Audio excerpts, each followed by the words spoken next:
आज के अखबारों में जो सबसे ज़रूरी बातें हैं वो सब लेकर आए हैं हम आपके अपने चैनल सुन लो यूपीएससी पर। अब चाहे द हिंदू हो, इंडियन एक्सप्रेस हो या सरकारी वेबसाइट, हमने सब छान मारा है और लाए हैं सिर्फ वो बातें जो यूपीएससी एग्जाम के लिए वाकई काम आने वाली हैं।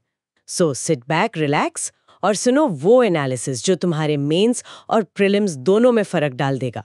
ये है तुम्हारा डेली लर्निंग डोज, आसान जुबान में फुल एक्सप्लेनेशन के साथ। आज तारीख है 5 नवंबर 2025, 5 नवंबर 2025 और हम आज की सबसे महत्वपूर्ण खबरों और संपादकीय विश्लेषण पर गहराई से बात करेंगे। एजेंडा में polity, international relations, security, culture, environment यानी जीएस पेपर्स के लिए जो भी जरूरी है सब शामिल होगा। और हाँ, प्रीलिम्स, फैक्ट्स, मेंस क्वेश्चंस और क्विज भी होगा। तो चलिए शुरू करते हैं पॉलिटी और गवर्नेंस के साथ। आज एक अहम खबर है, पेंशन भोगियों से जुड़ी हुई डीएलसी 4.0 का लॉन्च। इसके बारे में बताइए। हाँ, ये काफी महत्वपूर्ण डेवलपमेंट है। केंद्रीय मंत्री डॉक्टर जितेंद्र सिंह ने आज 5 नवंबर को nation wide digital life certificate campaign 4.0 का, आप कह सकते हैं, आधिकारिक तौर पे शुभारंभ किया है। ये अभियान पूरे महीने चलेगा, मतलब 1 नवंबर से 30 नवंबर तक। अच्छा, नेशन वाइड कैंपेन है, मतलब पूरे देश के लिए।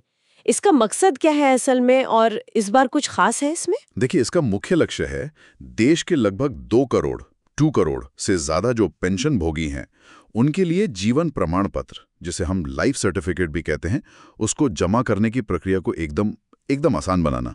होता क्या है कि पेंशन भोगियों को अपनी पेंशन जारी रखने के लिए हर साल ये सर्टिफिकेट जमा करना होता है। अगर ये मान लीजिए समय पे जमा ना हो तो पेंशन रुक सकती है। तो इस अभियान का मकसद है कि ये प्रक्रिया इतनी सुगम हो जाए कि भाई किसी की पेंशन रुके ही ना। और इसमें खास क्या है? टेक्नोलॉजी का कुछ रोल है इस बार? बिल्कुल, टेक्नोलॉजी ही इसकी जान है, आप कह सकते हैं। इस बार 2 चीजों पर खास जोर है। पहला, फेस ऑथेंटिकेशन तकनीक, और दूसरा, जो हमारा भारतीय डाक विभाग है उसके डाकियों का विशाल नेटवर्क। फेस ऑथेंटिकेशन, अच्छा। हाँ, फेस ऑथेंटिकेशन से पेंशन भोगी अपने स्मार्टफोन कैमरे का इस्तेमाल करके ही अपना लाइफ सर्टिफिकेट बना सकते हैं। और डाकिये वो घर घर जाके ये सुविधा दे रहे हैं, खासकर उन लोगों के लिए जो शायद स्मार्टफोन इस्तेमाल नहीं कर सकते या जिन्हें तकनीक समझने में थोड़ी दिक्कत होती है। अरे वाह, ये तो सुनने में काफी सुविधाजनक लग रहा है, खासकर बुजुर्गों के लिए तो बहुत ही अच्छा। यूपीएससी के नजरिए से इसे कैसे देखें, मतलब किन पेपर से ये जुड़ता है? हाँ, ये टॉपिक कई जीएस पेपर्स के लिए महत्वपूर्ण है। सबसे पहले जीएस पेपर 2 में गवर्नेंस का हिस्सा। ये ई गवर्नेंस का एक, आप कहिए, क्लासिक उदाहरण है। सरकार कैसे टेक्नोलॉजी का इस्तेमाल करके नागरिकों के लिए ईज ऑफ लिविंग यानी जीवन को सुगम बना रही है, ये उसका प्रमाण है। और इससे सिस्टम में पारदर्शिता, ट्रांसपेरेंसी और जवाबदेही, अकाउंटेबिलिटी भी बढ़ती है, जाहिर है। और सोशल जस्टिस के लिहाज से सामाजिक न्याय वाला एंगल? हाँ, वो भी है। जीएस पेपर 2 में ही सोशल जस्टिस यानी सामाजिक न्याय का पहलू भी है। ये अभियान खास तौर पर समाज के, कह सकते हैं, कमजोर वर्गों जैसे बुजुर्ग, बीमार या दिव्यांग पेंशन भोगी, जिनकी पहुंच शायद सरकारी दफ्तरों या बैंकों तक उतनी आसान नहीं है, उन तक प्रभावी सेवा पहुंचाने, इफेक्टिव सर्विस डिलीवरी का एक बेहतरीन मॉडल है ये दिखाता है कि सरकार संवेदनशील है उनकी जरूरतों के प्रति। सही कहा। और टेक्नोलॉजी का एंगल, मतलब जीएस 3? वो आता है जीएस पेपर 3 में, साइंस एंड टेक्नोलॉजी के तहत। ये दिखाता है कि कैसे आधुनिक तकनीक जैसे आधार है, बायोमेट्रिक्स है, और अब ये फेस ऑथेंटिकेशन, इसको सामाजिक कल्याण, सोशल बेनिफिट और बेहतर शासन, गुड गवर्नेंस के लिए जमीनी स्तर पर कैसे इस्तेमाल किया जा सकता है। ये सिर्फ टेक्नोलॉजी का शोकेस नहीं है, बल्कि उसका सार्थक, प्रैक्टिकल एप्लीकेशन है। ठीक है, ये तो हुई महत्व की बात, लेकिन ये सिस्टम बना कैसे? मतलब इसकी थोड़ी पृष्ठभूमि क्या है, पहले क्या होता था? देखिए, कानूनी तौर पर तो पेंशन जारी रखने के लिए हर साल नवंबर महीने में लाइफ सर्टिफिकेट जमा करना अनिवार्य है। यह नियम सालों से है। 2014 से पहले पेंशन भोगियों को इसके लिए सच में खुद बैंक या ट्रेजरी ऑफिस जाना पड़ता था। वहां लाइन में लगना, फिर वो फॉर्म भरना, अधिकारी से सत्यापित करवाना, ये पूरी प्रक्रिया खासकर बुजुर्गों, बीमारों या जो दूर दराज के इलाकों में रहते थे उनके लिए बहुत बहुत बोझिल थी। इसमें समय भी लगता था, पैसा भी, ऊर्जा भी, और कई बार उन्हें परेशानी भी उठानी पड़ती थी। हाँ, वो दौर तो यकीनन मुश्किलों भरा था पेंशनर्स के लिए। फिर इसमें सुधार कैसे शुरू हुआ? ये ऑनलाइन वगैरह कब आया? बदलाव की शुरुआत हुई 2014 में, जब प्रधानमंत्री ने आधार आधारित online digital life certificate DLC system launch किया। इसे जीवन प्रमाण नाम दिया गया। ये एक बहुत बड़ा कदम था। इससे पेंशनभोगी ऑनलाइन अपना सर्टिफिकेट जनरेट कर सकते थे, लेकिन इसमें एक पेच था। क्या? अच्छा, यानी फिजिकल वेरिफिकेशन की जरूरत तब भी थी, पूरी तरह खत्म नहीं हुई थी। हाँ, बिल्कुल, वो पूरी तरह खत्म नहीं हुई थी। इसी को और बेहतर बनाने और पेंशन भोगियों तक पहुंचने के लिए department of pension and pensioners welfare, जो कि ministry of personnel, public grievances and pensions के तहत आता है, उन्होंने पिछले कुछ सालों में राष्ट्रव्यापी अभियान चलाए हैं। जैसे कैंपेन 1.0 था 2022 में, वो 37 शहरों में शुरू हुआ। फिर कैंपेन 2.0 आया 2023 में, वो 100 शहरों तक पहुंचा। और पिछले ही साल कैंपेन 3.0 2024 में करीब 845 शहरों और कस्बों को कवर किया गया। और अब ये DLC 4.0, तो हर साल इसका दायरा बढ़ता ही जा रहा है। इस बार कितना बड़ा है ये अभियान, पहले वालों से कितना ज्यादा? हाँ, ये DLC 4.0 अब तक का सबसे विशाल अभियान है। इसका लक्ष्य 2000 जिलों और उपमंडलों, सब डिविजन्स तक पहुंचना है। ये दिखाता है कि सरकार इस सुविधा को देश के कोने-कोने तक, बिल्कुल ग्रास रूट लेवल तक ले जाना चाहती है। इसमें कुछ खास कॉन्सेप्ट्स या टर्म्स हैं जो हमें एस्पिरेंट्स को समझने चाहिए, जैसे आपने डिजिटल लाइफ सर्टिफिकेट DLC और जीवन प्रमाण का जिक्र किया। हाँ, कुछ की कॉन्सेप्ट्स हैं बिल्कुल। पहला तो डिजिटल लाइफ सर्टिफिकेट ही है ये मूल रूप से आधार प्लेटफॉर्म पर आधारित एक बायोमेट्रिक सक्षम डिजिटल सेवा है, जो बस ये प्रमाणित करती है कि पेंशनभोगी जीवित हैं। दूसरा है जीवन प्रमाण। ये इस DLC योजना और इसके लिए जो ऑनलाइन पोर्टल बनाया गया, उसका ऑफिशियल नाम है। और फेस ऑथेंटिकेशन, ये कैसे काम करता है और ये इतना जरूरी क्यों है? फिंगरप्रिंट तो था ही पहले। देखिए, फेस ऑथेंटिकेशन एक बहुत ही महत्वपूर्ण तकनीकी कह सकते हैं प्रगति है इस क्षेत्र में।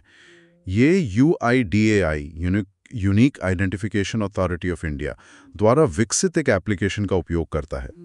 इसके जरिए कोई भी पेंशनभोगी अपने एंड्रॉयड स्मार्टफोन के कैमरे से अपनी तस्वीर खींचकर और उसे आधार से प्रमाणित करके अपना DLC बना सकता है। इसकी सबसे बड़ी खासियत यह है कि इसने उन बुजुर्ग पेंशन भोगियों की एक बहुत बड़ी समस्या हल कर दी है, जिनके फिंगरप्रिंट्स उम्र के साथ घिस जाते हैं या फीके पड़ जाते हैं। हाँ, ये तो होता है। और बायोमेट्रिक मशीनें उन्हें रीड नहीं कर पाती। अब उन्हें सिर्फ अपना चेहरा दिखाना है, कोई फिंगरप्रिंट की जरूरत नहीं। ये तो सच में बहुत बहुत ही उपयोगी है। अच्छा, आपने एक और शब्द इस्तेमाल किया था बीच में, फिजिटल मॉडल। इसका क्या मतलब है? फिजिटल, हाँ, ये शब्द फिजिकल और डिजिटल को मिलाकर बना है। इस कॉन्टेक्स्ट में इसका मतलब है एक ऐसा सिस्टम बनाना जिसमें डिजिटल टेक्नोलॉजी जैसे जीवन प्रमाण पोर्टल, आधार, फेस ऑथेंटिकेशन ऐप और फिजिकल इंफ्रास्ट्रक्चर और वर्कफोर्स जैसे इंडिया पोस्ट पेमेंट्स बैंक के डाकिये एक साथ मिलकर काम करें। अच्छा, तो डिजिटल इंटरफेस आपको सुविधा और स्पीड देता है, जबकि फिजिकल नेटवर्क यानी डाकिये उस सुविधा को अंतिम व्यक्ति तक, उसके दरवाजे तक पहुंचाता है, खासकर उन लोगों तक जो शायद डिजिटल रूप से उतने सक्षम नहीं हैं या जिनके पास स्मार्टफोन नहीं है। ये लास्ट माइल कनेक्टिविटी सुनिश्चित करता है। समझ गई। तो ये टेक्नोलॉजी और मानवीय संपर्क का एक मिला-जुला रूप है। अब अगर प्रीलिम्स परीक्षा के नजरिए से देखें तो कौन सी बातें खासतौर पर याद रखनी चाहिए, मतलब फैक्ट्स। हाँ, प्रीलिम्स के लिए कुछ फैक्ट्स जरूरी हैं, नोट कर सकते हैं। पहला, नोडल एजेंसी कौन है? वो है DOPW, department of pension and pensioners welfare, जो ministry of personnel, public grievances and pensions के अधीन है। दूसरा, की पार्टनर्स कौन कौन है? इस अभियान में DOPW के साथ 19 बैंक है, India post payments bank, IPPB है, UIDAI है, METI, ministry of electronics and information technology है और करीब 57 पेंशनर्स वेलफेयर एसोसिएशन PWAs भी जुड़े हुए हैं। अच्छा, IPPB का नाम फिर से आया? हाँ, तीसरा पॉइंट IPPB की भूमिका पर ही है। IPPB यानी इंडिया पोस्ट पेमेंट्स बैंक इस फाइजिटल डिलीवरी मॉडल का सबसे महत्वपूर्ण स्तंभ है। उनके पास लगभग 1,80,000 डाकियों और ग्रामीण डाक सेवकों GDS का एक बहुत बड़ा नेटवर्क है। ये लोग घर घर जाकर डोर स्टेप DLC सेवा प्रदान कर रहे हैं, जिसमें फिंगरप्रिंट और फेस ऑथेंटिकेशन दोनों शामिल हैं। 1.5 लाख से ज्यादा, बहुत बड़ा नेटवर्क है ये तो। बिल्कुल। चौथा, इस साल 2025 का लक्ष्य क्या है? लक्ष्य है 2 करोड़ डीएलसी बनाना। और 5वां, पिछला प्रदर्शन कैसा रहा? मतलब पिछले साल कैंपेन 3.0 में 1 करोड़ 62 लाख डीएलसी बने थे और उसमें से भी 50 लाख से ज्यादा फेस ऑथेंटिकेशन टेक्निक से बने थे।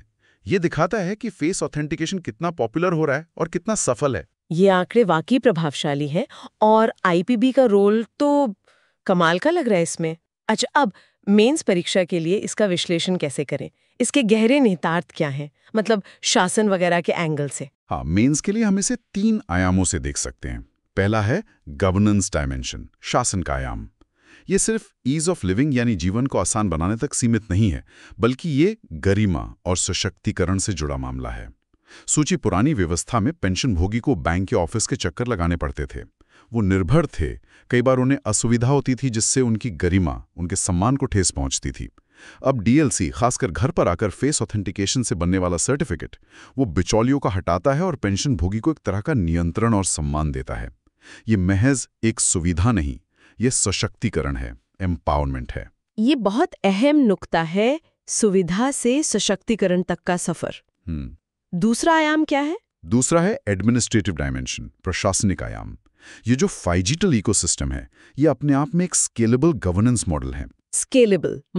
स्केलेबल मतलब जिसे आसानी से बढ़ाया जा सकता है और दूसरी सेवाओं में भी लागू किया जा सकता है।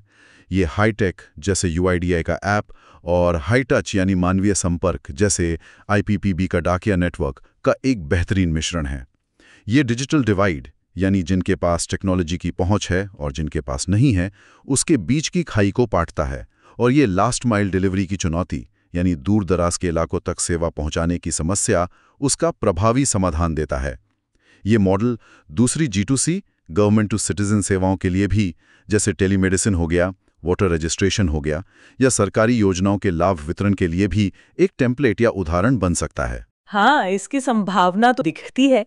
और तीसरा आयाम टेक्नोलॉजी वाला? तीसरा है टेक्नोलॉजी डायमेंशन, प्रौद्योगिकी का आयाम। ये दिखाता है कि कैसे टेक्नोलॉजी को मानवीय समस्याओं के एकदम लक्षित समाधान, टारगेटेड सॉल्यूशंस के लिए इस्तेमाल किया जा सकता है। जैसे मैंने बताया, फेस ऑथेंटिकेशन का विकास सीधे तौर पर बुजुर्गों की फिंगरप्रिंट की समस्या को हल करने के लिए किया गया। ये एक हमदर्दी वाला एम्पैथेटिक तकनीकी समाधान है।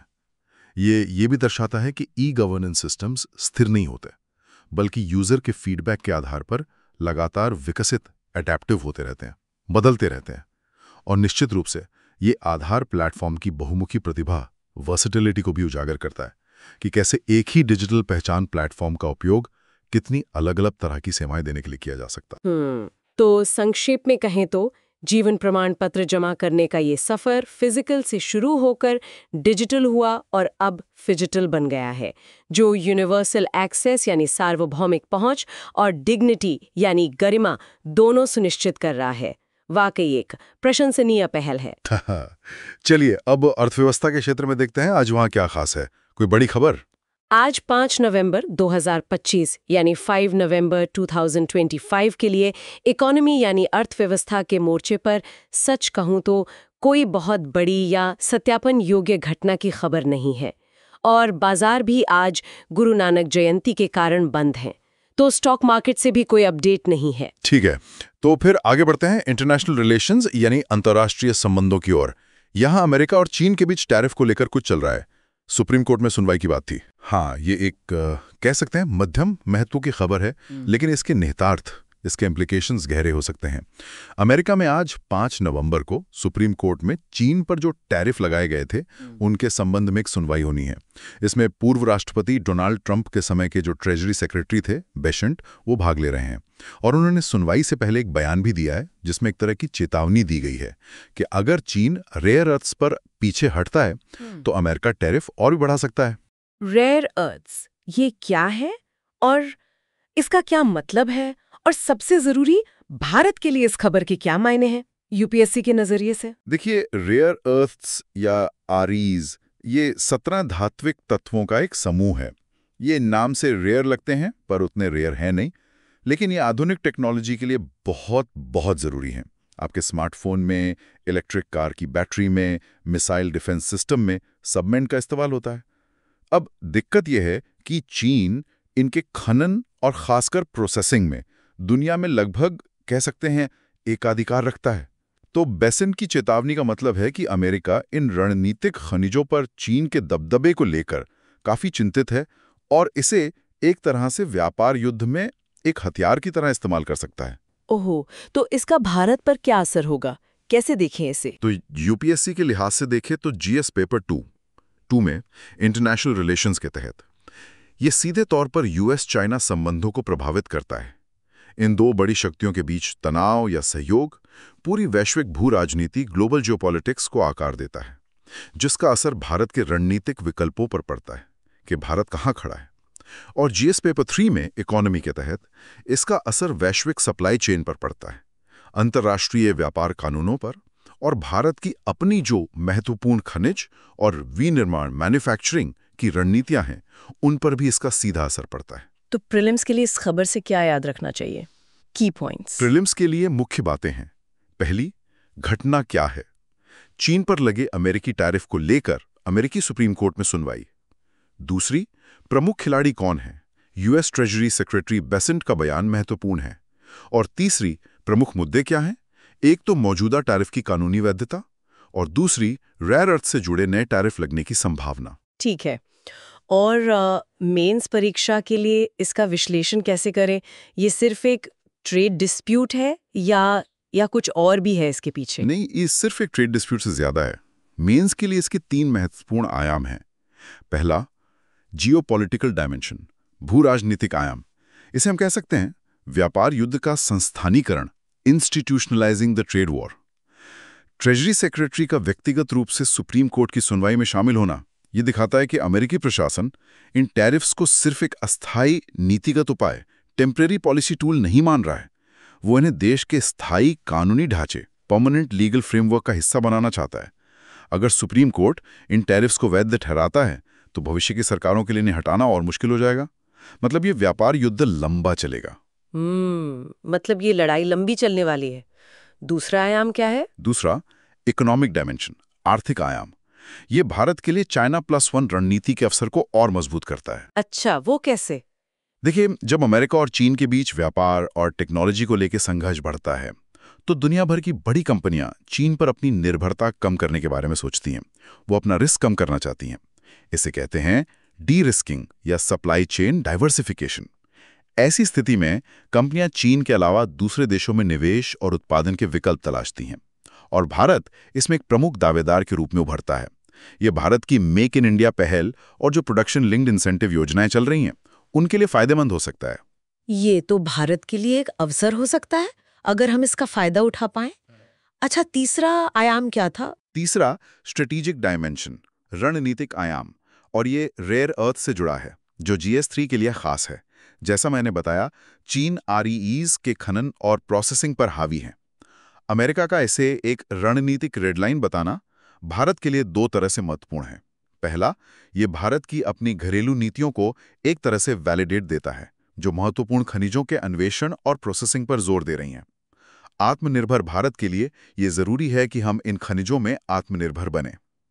दूसरा, ये मिनरल सिक्योरिटी पार्टनरशिप जैसे बहुपक्षीय समूहों के रणनीतिक महत्व को उजागर करता है। MSP, भारत इसका सदस्य है? हाँ, भारत MSP का सदस्य है और इस समूह का उद्देश्य ही यही है कि महत्वपूर्ण खनिजों की सप्लाई चेन को चीन जैसे किसी एक देश पर निर्भरता से मुक्त करके सुरक्षित और विविध बनाया जाए। बाप रे। तो एक ट्रेड सुनवाई का असर भारत की स्ट्रेटेजिक ऑटोनॉमी, इकोनॉमिक पॉलिसी और यहाँ तक कि एनर्जी सिक्योरिटी तक जा रहा है। ये दिखाता है कि अंतर्राष्ट्रीय घटनाक्रम कितने आपस में जुड़े हुए हैं। अब आगे बढ़ते हैं। एनवायरमेंट और डिजास्टर मैनेजमेंट सेक्शन में आज क्या है? देखिए, एनवायरमेंट से जुड़ी एक बहुत महत्वपूर्ण और विस्तृत चर्चा आज के संपादकीय विश्लेषण एडिटोरियल इनसाइट्स सेक्शन में होगी। उसमें हम green India mission GIM, Campa funds और भारत की वनीकरण रणनीतियों की गुणवत्ता पर विस्तार से बात करेंगे। अच्छा, ठीक है, तो उसका इंतजार रहेगा। और साइंस एंड टेक्नोलॉजी के क्षेत्र में कोई खास खबर आज साइंस एंड टेक में भी कोई बड़ी परीक्षा के लिहाज से उल्लेखनीय डेवलपमेंट रिपोर्ट नहीं हुई है। ओके, तो अब रुख करते हैं internal security and disaster management की ओर। यहाँ एक दुखद खबर है, बिलासपुर में ट्रेन टक्कर हुई है। हाँ, ये बेहद दुखद और गंभीर घटना है। छत्तीसगढ़ के बिलासपुर के पास एक पैसेंजर ट्रेन और एक मालगाड़ी के बीच टक्कर हो गई, जिसमें दुर्भाग्यवश 6 लोगों की जान चली गई है। प्रारंभिक रिपोर्टें इशारा कर रही हैं कि ये रेलवे सुरक्षा प्रोटोकॉल या सिग्नलिंग सिस्टम या फिर परिचालन प्रक्रियाओं ऑपरेशनल प्रोसीजर्स में किसी बहुत बड़ी चूक का नतीजा हो सकता है। ये तो बहुत ही भयानक है। 6 लोगों की जान चली गई। यूपीएससी के नजरिए से ये घटना क्यों महत्वपूर्ण हो जाती है? यह कई स्तरों पर महत्वपूर्ण है। जीएस पेपर 3 सिक्योरिटी और इंफ्रास्ट्रक्चर के लिहाज से देखें तो ये भारतीय रेलवे की सुरक्षा, सेफ्टी, उसके आधुनिकीकरण, मॉडर्नाइजेशन और जो बुनियादी ढांचे की बाधाएं हैं, इंफ्रास्ट्रक्चर कंस्ट्रेंट्स हैं, उन पर गंभीर सवाल खड़े करती हैं। जीएस पेपर 3 में ही डिजास्टर मैनेजमेंट के तहत ये एक मानव निर्मित परिवहन संबंधी आपदा का केस स्टडी है। ये हमें रोकथाम, प्रिवेंशन, शमन, मिटिगेशन और प्रतिक्रिया, रिस्पॉन्स के मुद्दों पर सोचने को मजबूर करती है। और जीएस पेपर 4 में एथिक्स, नीति शास्त्र के लिए ये प्रशासनिक जवाबदेही, एडमिनिस्ट्रेटिव अकाउंटेबिलिटी, पेशेवर लापरवाही, प्रोफेशनल नेग्लिजेंस और एक बहुत ही महत्वपूर्ण बहस, तकनीक की लागत बनाम मानव जीवन का मूल्य, cost of technology versus value of human life जैसी नैतिक बहसों को जन्म देती है। क्या इस तरह की घटनाओं के संदर्भ में पहले भी कोई कमेटी या सिस्टम चर्चा में रहा है, मतलब रेलवे सुरक्षा को लेकर? हाँ, बिल्कुल। 2015 में विवेक डेब्रॉय कमेटी बनी थी। उनकी रिपोर्ट में साफ तौर पर कहा गया था कि रेलवे सुरक्षा और ट्रैक के रखरखाव में सालों से जो क्रॉनिक अंडर इन्वेस्टमेंट होता आया है और मौजूदा नेटवर्क पर क्षमता से ज्यादा जो बोझ है, ये प्रमुख प्रणालीगत जोखिम है, सिस्टमिक रिस्क्स हैं। ये उन्होंने 2015 में ही बता दिया था। इसके अलावा कवच सिस्टम काफी चर्चा में रहा है हाल के वर्षों में। हाँ, कवच का नाम सुना है। ये क्या है ठीक से? ये भारत का अपना स्वदेशी रूप से विकसित automatic train protection ATP system है। मतलब ट्रेन को अपने आप सुरक्षित रखने वाला सिस्टम। ये SIL4 सेफ्टी इंटीग्रिटी लेवल 4 प्रमाणित तकनीक है। ये काफी ऊंचा सेफ्टी स्टैंडर्ड है। इसे खास तौर पर मानवीय त्रुटियों के कारण होने वाली टक्करों, जैसे signal past eight danger, SPAD कहते हैं, जब ट्रेन लाल सिग्नल पार कर जाती है और ओवर स्पीडिंग को रोकने के लिए डिजाइन किया गया है। लेकिन इसका धीमा और खंडित परिनियोजन, मतलब इसका इंस्टॉलेशन बहुत धीरे हो रहा है और सब जगह एक साथ नहीं हो रहा, ये एक बड़ा नीतिगत मुद्दा रहा है। तो प्रीलिम्स के लिए क्या फैक्ट्स नोट करने चाहिए इस दुखद घटना से? प्रीलिम्स के लिए मुख्य बिंदु हैं। पहला, घटना का प्रकार, टक्कर, यात्री ट्रेन बनाम मालगाड़ी। दूसरा, स्थान, बिलासपुर, छत्तीसगढ़ के पास। यह south east central railway SECR zone का एक प्रमुख डिवीजन है। तीसरा, हताहत, 6 लोगों की दुर्भाग्यपूर्ण मृत्यु। ठीक है। और मेंस एनालिसिस के लिए क्या ये सिर्फ किसी एक व्यक्ति जैसे लोको पायलट या स्टेशन मास्टर की गलती मानी जानी चाहिए या मामला ज्यादा गहरा है? देखिए, मेंस के नजरिए से इसे सिर्फ व्यक्तिगत त्रुटि, इंडिविजुअल एरर के रूप में देखना एक बहुत बड़ा सरलीकरण होगा। ऐसी गंभीर दुर्घटनाएं अक्सर गहरी प्रणालीगत विफलताओं का संकेत होती है। ये पूरे सिस्टम की विफलता होती है। ये विफलता इन 3 मुख्य क्षेत्रों में से एक या अधिक में हो सकती है। पहला, टेक्नोलॉजी। हो सकता है सिग्नलिंग सिस्टम में कोई खराबी आई हो, या जैसा हम कवच की बात कर रहे थे, उस खास रूट पर कवच जैसा आधुनिक फेल सेफ सिस्टम लगाई ना हो। दूसरा, इंफ्रास्ट्रक्चर, ट्रैक क्षमता पर अत्यधिक दबाव। बिलासपुर मार्ग देश के सबसे व्यस्त माल ढुलाई गलियारों में से एक है। बहुत ज्यादा ट्रैफिक रहता है। भीड़भाड़ के कारण ट्रेनों को असुरक्षित ब्लॉक सेक्शन में रोकना पड़ सकता है, जिससे टक्कर का खतरा बढ़ जाता है। तीसरा, ह्यूमन रिसोर्सेज, स्टाफ की पुरानी कमी, खासकर लोको पायलट और स्टेशन मास्टरों की, जिसके कारण मौजूदा स्टाफ पर काम का बोझ ज्यादा होता है, थकान होती है और मानवीय त्रुटि की संभावना बढ़ जाती है। इसलिए इसका विश्लेषण एक बहुकारणीय प्रशासनिक विफलता, मल्टी कॉजल एडमिनिस्ट्रेटिव फेलियर के रूप में किया जाना चाहिए।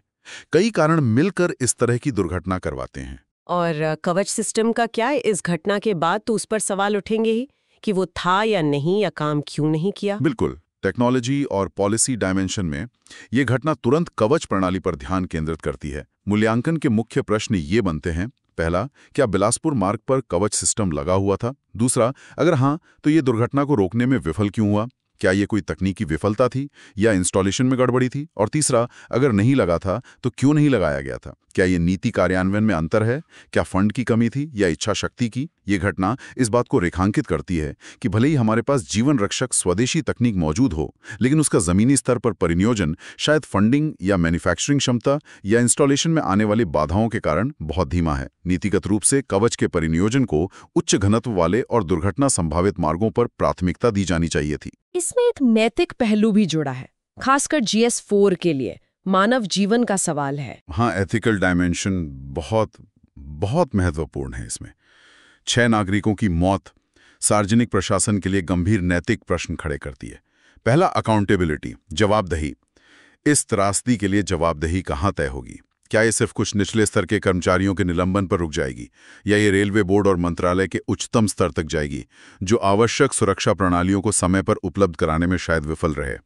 दूसरा, नेग्लिजेंस, लापरवाही। ये मानक संचालन प्रक्रियाओं, स्टैंडर्ड ऑपरेटिंग प्रोसीजर्स, SOPs का एक मौलिक उल्लंघन प्रतीत होता है।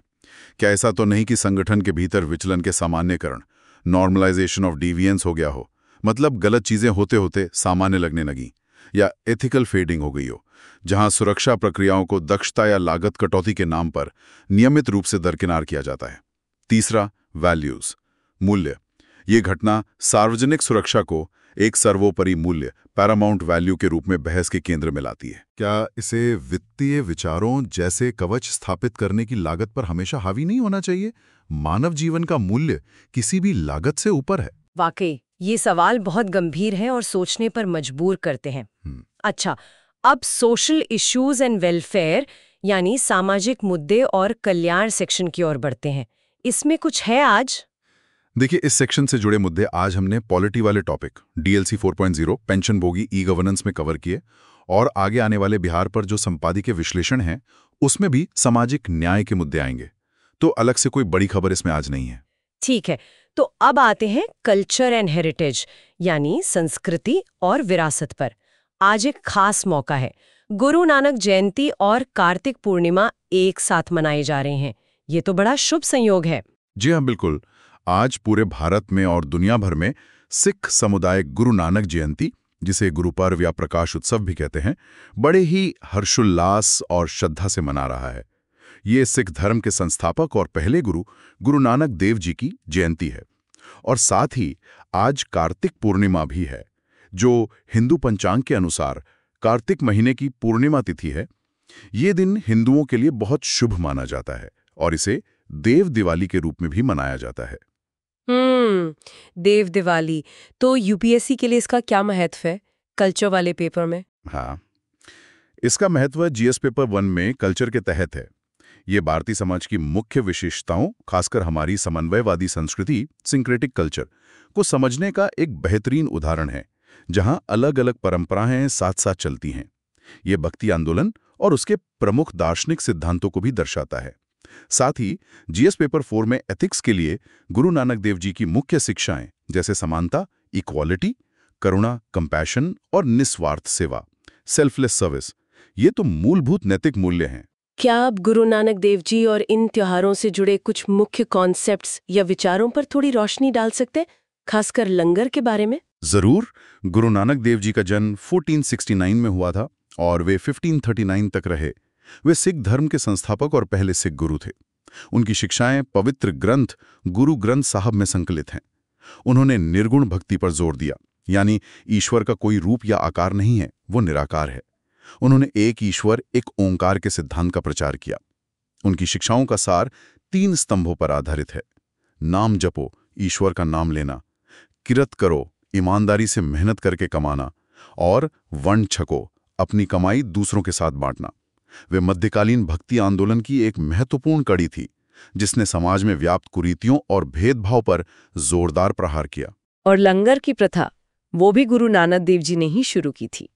इसका क्या महत्व है? हाँ, लंगर यानी सामुदायिक रसोई, ये गुरु नानक देव जी द्वारा शुरू किया गया एक कह सकते हैं क्रांतिकारी सामाजिक सुधार था। उस समय समाज में जाति पाति का भेदभाव बहुत गहरा था। लंगर की प्रथा में बिना किसी जाति, धर्म, लिंग या सामाजिक स्थिति के भेद के सभी लोग एक साथ एक ही पंक्ति में जमीन पर बैठकर एक जैसा भोजन करते हैं। ये उस समय के कठोर जाति पदानुक्रम, कास्ट हायरार्की और छुआछूत की धारणाओं पर एक सीधा और व्यावहारिक प्रहार था। ये समानता और भाईचारे का जीवंत प्रतीक है। सच में ये बहुत बड़ी बात थी उस जमाने में। और कार्तिक पूर्णिमा का क्या खास महत्व है? कार्तिक पूर्णिमा हिंदू धर्म में कार्तिक मास की पूर्णिमा को कहते हैं। ये बहुत पवित्र दिन माना जाता है। इसे त्रिपुरी पूर्णिमा या देव दिवाली भी कहते हैं। मान्यता है कि इस दिन भगवान शिव ने त्रिपुरासुर नामक राक्षस का वध किया था और उसकी खुशी में देवताओं ने स्वर्ग में दिए जलाकर खुशियां मनाई थी। इस दिन गंगा या अन्य पवित्र नदियों में स्नान, दान और व्रत का विशेष महत्व है। कई लोग सत्यनारायण व्रत कथा भी करते हैं या सुनते हैं।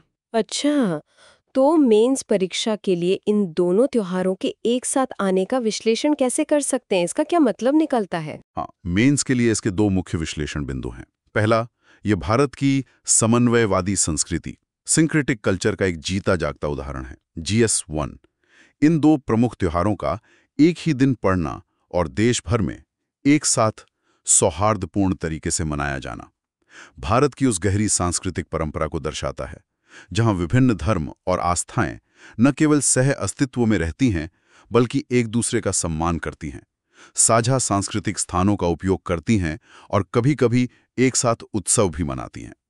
ये विविधता में एकता के सिद्धांत का एक शक्तिशाली वास्तविक दुनिया का उदाहरण है। ये बहुत अच्छा पॉइंट है, विविधता में एकता। और दूसरा बिंदु एथिक्स से जुड़ा हुआ। दूसरा, यह धार्मिक सिद्धांतों से नैतिक सिद्धांतों तक का सफर दिखाता है। GS4 एथिक्स गुरु नानक देव जी की शिक्षाएं समानता, करुणा, सेवा, एक ईश्वर के प्रति समर्पण, ये केवल धार्मिक उपदेश नहीं है, बल्कि ये सार्वभौमिक नैतिक मूल्य, यूनिवर्सल एथिकल वैल्यूज हैं, जो किसी भी समाज और शासन प्रणाली के लिए प्रासंगिक हैं। लंगर की संस्था अपने आप में एक नैतिकता का पाठ है। अगर GS4 में सवाल आए कि क्रिया में करुणा कैसी दिखती है, what does compassion look like in action, तो लंगर इसका एकदम सटीक उदाहरण है। ये निस्वार्थ सेवा का एक ऐसा सिस्टम है जो सक्रिय रूप से सामाजिक पदानुक्रमों को तोड़ता है और व्यवहार में समानता, इक्वालिटी इन प्रैक्टिस प्रदर्शित करता है। और ध्यान दें कि यही मूल्य, समानता, करुणा, सेवा, हमारे भारतीय संविधान की प्रस्तावना, प्रियम्बल और मौलिक अधिकारों जैसे आर्टिकल 14-15 के भी मूल में है। ये गरीब समर्थक, प्रो पुअर और समावेशी इंक्लूसिव शासन की आधारशिला है। बहुत बढ़िया। तो ये त्योहार सिर्फ छुट्टी का दिन नहीं, बल्कि हमारे संविधान और नैतिकता के मूल्यों को भी एक तरह से दर्शाते हैं। हाँ। अच्छा, क्या आज की खबरों से जुड़े कुछ एथिक्स केसलेट्स पर भी नजर डाल सकते हैं GS4 के लिए? हाँ, क्यों नहीं। आज की खबरों से दो अच्छे केसलेट बन सकते हैं जो GS4 की तैयारी में मदद करेंगे। पहला केसलेट बिलासपुर ट्रेन टक्कर की घटना पर आधारित है। परिदृश्य सिनेरियो, कल्पना कीजिए कि आप उस रेलवे जोन के महाप्रबंधक जनरल मैनेजर GM हैं जहां बिलासपुर ट्रेन टक्कर हुई, जिसमें 6 लोगों की मौत हो गई। मीडिया में हंगामा मचा है और शुरुआती तौर पर लोको पायलट को दोषी ठहराया जा रहा है। लेकिन आपकी प्रारंभिक जांच में कुछ और बातें सामने आती हैं, जैसे कि स्टाफ की कमी के कारण वो लोको पायलट 12 घंटे से ज्यादा की शिफ्ट पर था और उस रूट पर कवच प्रणाली स्वीकृत होने के बावजूद उच्च लागत और चरणबद्ध कार्यान्वयन फेज्ड इम्प्लीमेंटेशन की प्राथमिकताओं के कारण अभी तक स्थापित नहीं की गई थी। अब रेल मंत्री आपसे इस मामले में जिम्मेदारी तय करने और तत्काल सख्त कार्रवाई करने की मांग कर रहे हैं। ओह, ये तो बहुत मुश्किल स्थिति है GM के लिए। इसमें नैतिक मुद्दे, इथिकल इश्यूज क्या उलझे हुए हैं, क्या करें वो? या कई नैतिक दुविधाएं हैं। पहला, सत्यनिष्ठा बनाम बलि का बकरा खोजना। क्या GM पूरी सच्चाई बताएंगे जिसमें प्रणालीगत विफलताएं उजागर होंगी, या फिर राजनीतिक और मीडिया के दबाव में आकर किसी निचले स्तर के कर्मचारी पर सारी जिम्मेदारी डाल देंगे? दूसरा, जवाबदेही, व्यक्तिगत बनाम प्रशासनिक, अकाउंटेबिलिटी। असली जवाबदेही किसकी है? सिर्फ लोको पायलट की, स्टेशन मास्टर की, या फिर उन उच्च अधिकारियों की जिन्होंने स्टाफ की कमी और कवच की तैनाती में देरी होने दी? तीसरा, सुरक्षा बनाम वित्तीय विवेक, public safety versus financial prudence. क्या सुरक्षा पर होने वाले खर्च को लागत मानकर टाला जा सकता है? मानव जीवन के मूल्य के सामने वित्तीय बाधाएं कितनी मायने रखती हैं? चौथा, करुणा, कंपैशन, पीड़ितों के परिवारों के प्रति करुणा और साथ ही उस स्टाफ के प्रति भी जो शायद अत्यधिक दबाव में काम कर रहा है। तो GM को इन सभी मुद्दों पर विचार करके एक संतुलित और नैतिक निर्णय लेना होगा। उन्हें तथ्यों को सामने रखना होगा, प्रणालीगत सुधारों की सिफारिश करनी होगी और जवाबदेही के सभी स्तरों को देखना होगा। आसान नहीं है। हाँ, ये वाकई एक जटिल नैतिक स्थिति है। दूसरा केसलेट क्या है? दूसरा केसलेट बिहार की राजनीति और शासन पर आधारित है, जो हमारे संपादकीय विश्लेषण से भी जुड़ा है। परिदृश्य, सिनेरियो। आप बिहार के मुख्य सचिव हैं। राज्य में नई सरकार बनी है जो सामाजिक न्याय, खासकर मंडल राजनीति के एजेंडे पर चुनकर आई है। सरकार महिलाओं के लिए एक बड़ी नकद हस्तांतरण योजना, कैश ट्रांसफर स्कीम, का प्रस्ताव करती है, जिसे वो अपनी प्रमुख उपलब्धि के रूप में पेश करना चाहती है। लेकिन आपके पास राज्य के सामाजिक आर्थिक सर्वेक्षण का डेटा है, जो दिखाता है कि राज्य की असली समस्याएं ज्यादा संरचनात्मक हैं, जैसे कि एक छोटा अभिजात वर्ग, लगभग 15.5% आबादी, 31% सरकारी नौकरियों और 80% से ज्यादा बड़ी कृषि भूमि 20 एकड़ पर काबिज है। आय असमानता भी बहुत ज्यादा है। आप जानते हैं कि ये नकद हस्तांतरण योजना एक लोकलुभावन पॉपुलिस्ट कदम है, जो राज्य के खजाने पर भारी बोझ डालेगी और भूमि एकाग्रीकरण या कृषि प्रसंस्करण उद्योग की कमी, lack of agro processing industry जैसे वास्तविक मुद्दों को हल नहीं करेगी। लेकिन राजनीतिक कार्यपालिका, पॉलिटिकल एग्जीक्यूटिव, इन जटिल सुधारों को दरकिनार कर रही है और लोकप्रिय योजना को तुरंत लागू करना चाहती है। अब आप क्या सलाह देंगे? ये भी एक क्लासिक ब्यूरोक्रेटिक दुविधा है। या नैतिक संघर्ष क्या है? यहाँ मुख्य नैतिक संघर्ष हैं। पहला, राजनीतिक तटस्थता बनाम निष्पक्ष सलाह देने का कर्तव्य, political neutrality versus duty to give frank advice. एक सिविल सेवक के रूप में आपको राजनीतिक रूप से तटस्थ रहना है, लेकिन आपका कर्तव्य ये भी है कि आप सरकार को तथ्यों के आधार पर निष्पक्ष और स्पष्ट सलाह दें, भले ही वो सुनने में अप्रिय लगे। दूसरा, लोक लुभावनवाद बनाम दीर्घकालिक सार्वजनिक भलाई, populism versus long term public good. क्या आपको तात्कालिक लोकप्रियता वाली योजना का समर्थन करना चाहिए या उन नीतियों पर जोर देना चाहिए जो राज्य के लिए दीर्घकालिक रूप से बेहतर हों, भले ही वे राजनीतिक रूप से कम आकर्षक हों? तीसरा, समानता और न्याय, संरचनात्मक सुधार बनाम राहत उपाय, equity and justice, structural reforms versus relief measures. सामाजिक न्याय का असली मतलब क्या है? क्या ये सिर्फ राहत देने वाले उपायों तक सीमित है या उन गहरी संरचनात्मक असमानताओं को दूर करना है जो समस्या की जड़ हैं? मुख्य सचिव को बहुत सावधानी से अपनी सलाह देनी होगी। उन्हें डेटा और तथ्यों को प्रभावी ढंग से प्रस्तुत करना होगा, नकद योजना के राजकोषीय प्रभावों को रेखांकित करना होगा और साथ ही संरचनात्मक सुधारों के महत्व और विकल्पों पर जोर देना होगा। और ये सब करते हुए अपनी राजनीतिक तटस्थता भी बनाए रखनी होगी। ये दोनों केस स्टडीज दिखाती हैं कि शासन में नैतिकता कितनी महत्वपूर्ण और चुनौतीपूर्ण हो सकती है। चलिए अब जल्दी से आज की खबरों में आए महत्वपूर्ण स्थानों, व्यक्तियों और संस्थानों पर एक नजर डाल लेते हैं। फटाफट। जरूर।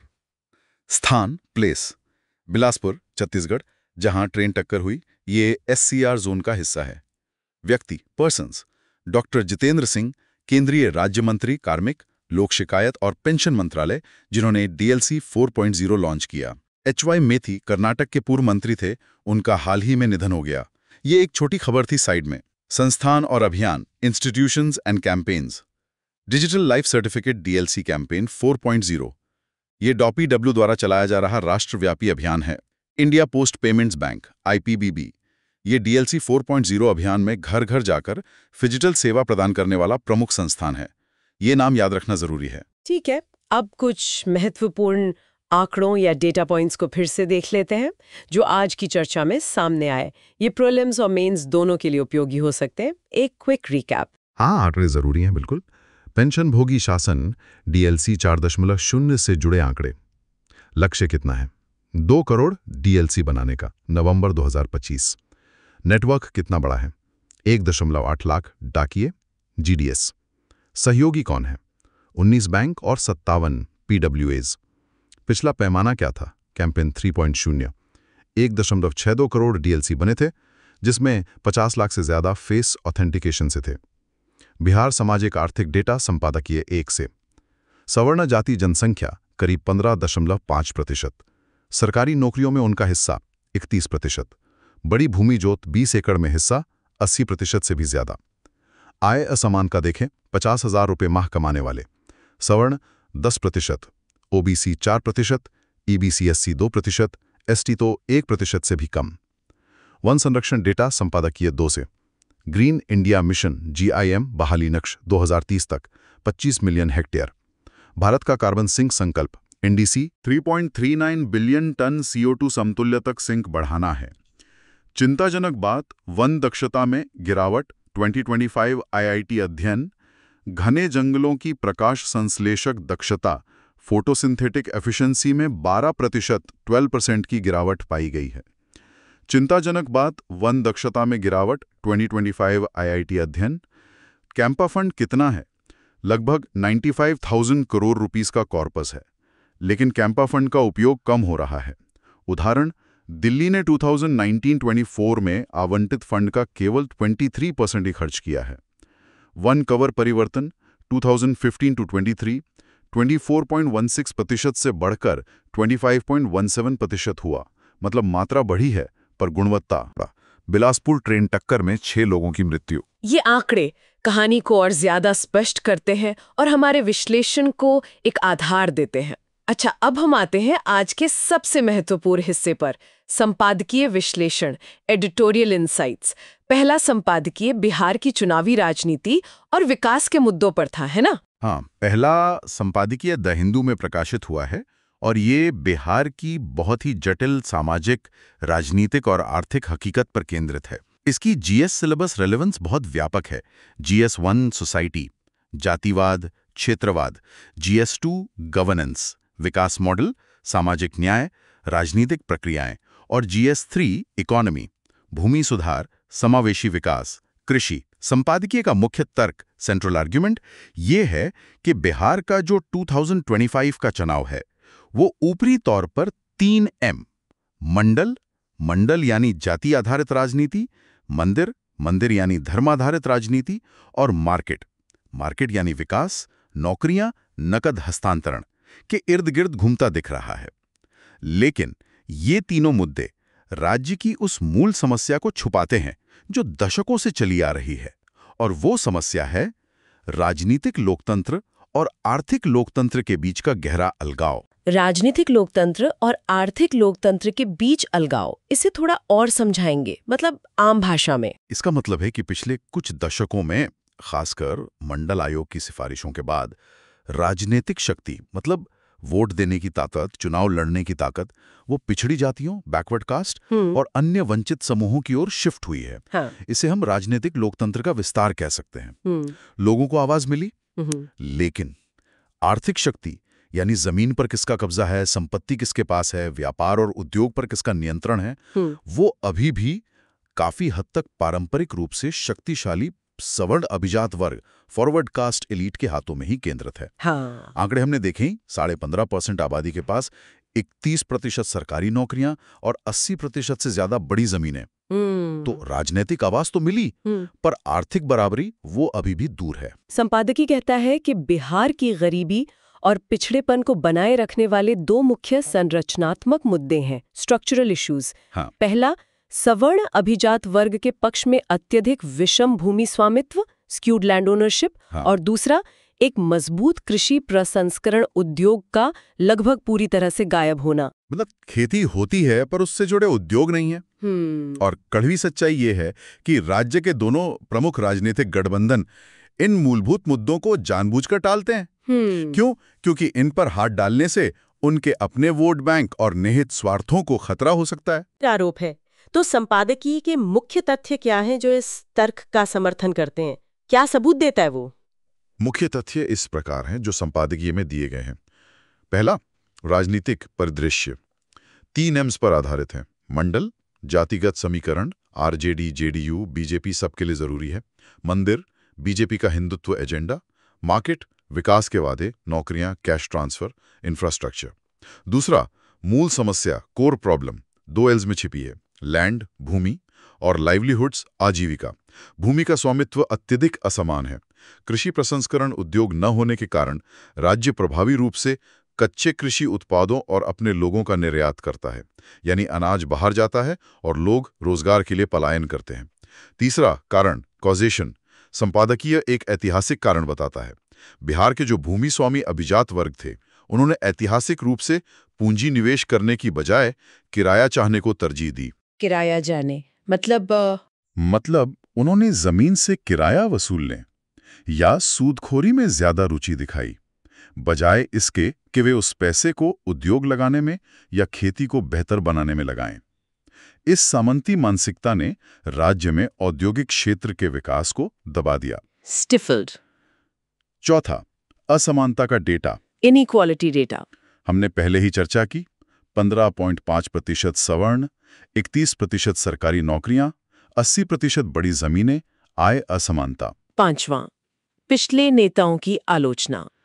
क्रिटिक ऑफ पास्ट लीडर्स, संपादकीय लालू प्रसाद यादव की आलोचना करता है कि उन्होंने सामाजिक न्याय, सोशल जस्टिस के नाम पर राजनीतिक सशक्तिकरण तो किया, लेकिन भूमि सुधार या आर्थिक पुनर्वितरण, इकोनॉमिक रीडिस्ट्रीब्यूशन के एजेंडे को आगे नहीं बढ़ाया। नीतीश कुमार की आलोचना है कि उन्होंने बुनियादी ढांचा, इंफ्रास्ट्रक्चर पर ध्यान दिया, जो अच्छी बात है, लेकिन उन्होंने भी धन और भूमि के संकेंद्रण, concentration of wealth and land को चुनौती नहीं दी और अपने ही द्वारा गठित भूमि सुधार आयोग की सिफारिशों को ठंडे बस्ते में डाल दिया। छठा, निष्कर्ष। कंक्लूजन, बिहार को सतही वादों की नहीं बल्कि वास्तविक समावेशी विकास की जरूरत है, जिसके लिए भूमि के पुनर्वितरण और कृषि आधारित उद्योगों के निर्माण जैसे साहसिक कदमों की आवश्यकता है। ये तो बिहार के राजनीति और अर्थव्यवस्था का बहुत गहरा और आलोचनात्मक विश्लेषण है। मेंस परीक्षा के लिए इससे क्या मुख्य बातें निकलती हैं? क्या लिखे अगर ऐसा सवाल आए? हाँ, मेंस के लिए यहाँ से वो बहुत महत्वपूर्ण विश्लेषणात्मक बिंदु निकलते हैं। पहला है मंडल 3.0 विरोधाभास, GS1 सोसाइटी, GS2 गवर्नेंस। देखिए, मंडल 1.0 लालू प्रसाद के दौर में पिछड़ी जातियों ने राजनीतिक सत्ता पर अपनी दावेदारी पेश की। मंडल 2.0 नीतीश कुमार के दौर में इस दावेदारी को सामाजिक इंजीनियरिंग और बाजारोन्मुख विकास के साथ जोड़ा गया। लेकिन अब मंडल 3.0 का विरोधाभास ये है कि जातिगत लामबंदी से जो राजनीतिक शक्ति हासिल हुई है, उसका इस्तेमाल उन गहरी आर्थिक संरचनाओं जैसे सामंती भूमि स्वामित्व को खत्म करने के लिए नहीं किया जा रहा है, जो वास्तव में जातिगत पदानुक्रम का मूल स्रोत हैं। ऐसा क्यों? क्योंकि अब दोनों प्रमुख राजनीतिक गठबंधन, बहुजाति गठबंधन, आंतरिक रूप से विवश हैं। उनके अंदर भी शक्तिशाली भूमि स्वामी वर्ग के हित जुड़े हुए हैं, चाहे वो सवर्ण हो या नवधनाढ़ ओबीसी किसान। वो अपने ही पैरों पर कुल्हाड़ी क्यों मारेंगे? ये एक जटिल राजनीतिक गतिरोध है, समझ गई। दूसरा बिंदु GS3 इकोनॉमी के लिए बहुत महत्वपूर्ण है। किराया चाहने बनाम पूंजी निवेश बाधा, rent seeking versus capital investment barrier. संपादकीय बिहार की लगातार बनी हरी गरीबी का एक मौलिक कारण बताता है। राज्य का अभिजात वर्ग, चाहे वो पारंपरिक सवर्ण हो या नए शक्तिशाली समूह, किराया चाहने, रेंट सीकिंग का अभ्यास करता है, न कि पूंजी निवेश, कैपिटल इन्वेस्टमेंट का। रेंट सीकिंग का मतलब है बिना कोई नया मूल्य या धन पैदा किए मौजूदा संपत्तियों जैसे जमीन से किराया या मुनाफा कमाना, बस बैठे बिठाई कमाई। कैपिटल इन्वेस्टमेंट का मतलब है उत्पादन क्षमता बढ़ाने के लिए उद्योग, मशीनरी या नई तकनीक में पैसा लगाना, जिससे और धन पैदा हो, रोजगार मिले। संपादकीय कहता है कि यह सामंती मानसिकता, फ्यूडल माइंडसेट ही राज्य में औद्योगिकीकरण और व्यापक आर्थिक विकास की राह में सबसे बड़ी बाधा है। बहुत ही विचार उत्तेजक विश्लेषण, सोचने पे मजबूर करने वाला। अच्छा, अब दूसरे संपादकीय पर आते हैं जो भारत के वनों के भविष्य पर है। ये भी द हिंदू से है। हाँ, दूसरा संपादकीय भी द हिंदू से है और ये भारत की वनीकरण, एफोरेस्टेशन और वन संरक्षण, फॉरेस्ट कंजर्वेशन रणनीतियों का एक तरह से आलोचनात्मक मूल्यांकन करता है। इसकी GS सिलेबस रेलेवेंस मुख्य रूप से GS3 environment conservation, government policies, disaster management, climate change से है। संपादकीय का मुख्य तर्क, सेंट्रल आर्गुमेंट यह है कि भारत की जो वनीकरण रणनीति है, जिसका नेतृत्व मुख्य रूप से ग्रीन इंडिया मिशन GIM कर रहा है, वो ऊपरी तौर पर सफल दिख रही है अगर हम सिर्फ मात्रा देखें, यानी वन क्षेत्र का कुल कवरेज बड़ा है। यह अच्छी बात है, लेकिन ये रणनीति गुणवत्ता के पैमाने पर विफल हो रही है। यानी हमारे जंगल पारिस्थितिक रूप से कितने स्वस्थ और लचीले हैं, इकोलॉजिकली हेल्दी एंड रिजिलियंट, इस मामले में हम पिछड़ रहे हैं। पेड़ तो बढ़ रहे हैं पर जंगल शायद कमजोर हो रहे हैं। गुणवत्ता में विफलता, इसका क्या प्रमाण है? कैसे कह सकते हैं कि जंगल कमजोर हो रहे हैं? संपादकीय एक हालिया 2025 के IIT अध्ययन का हवाला देता है। इसमें IIT खड़गपुर और अन्य संस्थान शामिल थे। इस अध्ययन में पाया गया कि भारत के जो घने जंगल हैं, उनकी प्रकाश संश्लेषक दक्षता, फोटोसिंथेटिक एफिशिएंसी, मतलब सूर्य की रोशनी को ऊर्जा में बदलने की उनकी क्षमता, उसमें पिछले कुछ सालों में 12% की गिरावट आई है। 12% गिरावट, ये तो काफी है। हाँ, काफी है। इसका कारण बढ़ती गर्मी, हीट स्ट्रेस और मिट्टी में नमी की कमी, ड्राइंग सॉइल्स, बताया गया है, जो जलवायु परिवर्तन के प्रभाव हो सकते हैं। ये अध्ययन इस महत्वपूर्ण बात को साबित करता है कि सिर्फ ज्यादा पेड़ लगाना अपने आप में ज्यादा कार्बन सिंक होने की गारंटी नहीं है। अगर पेड़ स्वस्थ नहीं है, बीमार हैं, तो वे उतना कार्बन कैसे सोख पाएंगे? ये तो चिंताजनक बात है। संपादकीय इस विफलता के कारण क्या बताता है? क्यों हो रहा है ऐसा? संपादकीय इस विफलता के लिए 3 पुरानी और गहरी कार्यान्वयन कमियों, क्रॉनिक इम्प्लीमेंटेशन डेफिसिट्स को जिम्मेदार ठहराता है। पहली, सामुदायिक भागीदारी का अभाव, lack of community participation. Bharat में लगभग 200 मिलियन 20 करोड़ लोग अपनी आजीविका के लिए सीधे तौर पर वनों पर निर्भर हैं। Forest rights act FRA 2006, one अधिकार अधिनियम 2006 इन समुदायों को वनों के प्रबंधन और संरक्षण में कानूनी अधिकार देता है, लेकिन ज्यादातर सरकारी वनीकरण अभियान इन स्थानीय समुदायों को एक तरह से दरकिनार करके चलाए जाते हैं, उन्हें पूछा ही नहीं जाता। इससे न केवल कानून का उल्लंघन होता है, बल्कि समुदायों का सरकार पर विश्वास खत्म होता है और पूरी प्रक्रिया की वैधता कमजोर होती है। जब स्थानीय लोग ही प्रक्रिया से बाहर होंगे, तो वे लगाए गए पेड़ों की रक्षा क्यों करेंगे? वो उसे अपना मानेंगे ही नहीं। हालांकि ये संपादकीय ओडिशा में जॉइंट फॉरेस्ट मैनेजमेंट JFM और छत्तीसगढ़ में महुआ पेड़ों के संरक्षण में सामुदायिक भागीदारी के कुछ सकारात्मक उदाहरण भी देता है कि ऐसा हो सकता है। ये तो बड़ी कमी है। दूसरी कमी है।